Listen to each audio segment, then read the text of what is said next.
something about UT Bank and how the license was revoked. And, you know, there was a time when you said you don't necessarily blame the finance minister. You blame Ghanaians for voting these people into power. Yeah. I don't know how Ghanaians will take that or how they took it at the time. But yes, they voted them into power, but they are not the ones that shut it down. Is it yeah, that but when you vote people into power, they are to represent you. That's a wider context. Democracy is about representation. So these are people we've represented, or people who are going to present us and to act in our name. That's what I meant. So that means we voted wrongly? Yeah, as it turned out. If you ask me, yes, we voted wrongly. For President Akufo-Addo? And for what has happened around, I think you can look at me in the eye and tell me that, yes, I'm telling you the truth. Times are hard. Times are really hard. What the government has done this time, it's unbelievable. See, we consume the past because people's savings, everything went. We're consuming the present.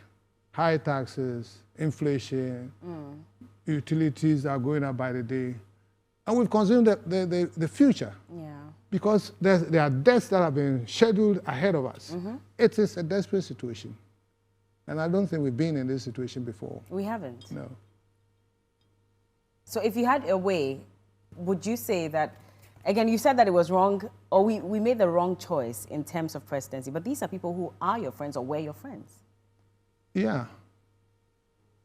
But it's about thinking they will do the right thing, but not doing the right thing. Would you say this if your bank was still active? Absolutely, yes.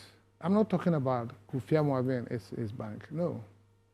If you want to talk about the bank, there are a whole lot of issues. The reason why I don't discuss it very often is that people will say that, yeah, he's being personal and he's peeved and all those things, but that's not the true story. The thing, it doesn't make sense to me. If you take me out, one, I struggled with my team to build a bank. And I told you about the story, how we built it. It's a great Ghanaian story. I don't care who's judging it.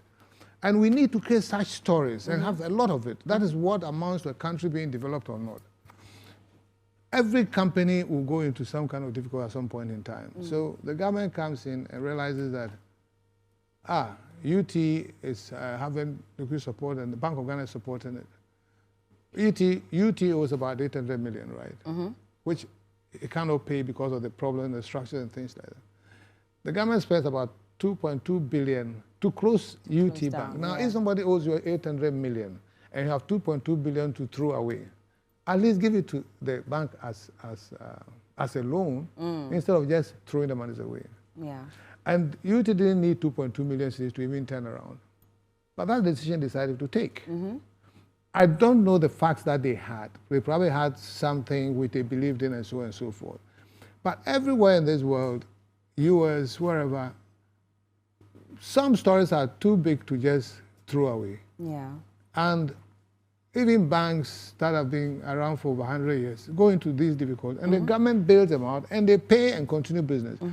So how do we grow businesses in Ghana where they survive their owners and choke 100 years and so on and so forth, if a party comes and decides, I don't like this person, therefore I'll close the person's business? Is that what it was? Because you've said it yourself that you had a conversation with the finance minister the night before and nothing of this sort came up. No. And the next morning, before you realized, you had missed calls from your daughter and they had just shut down your bank. Yeah.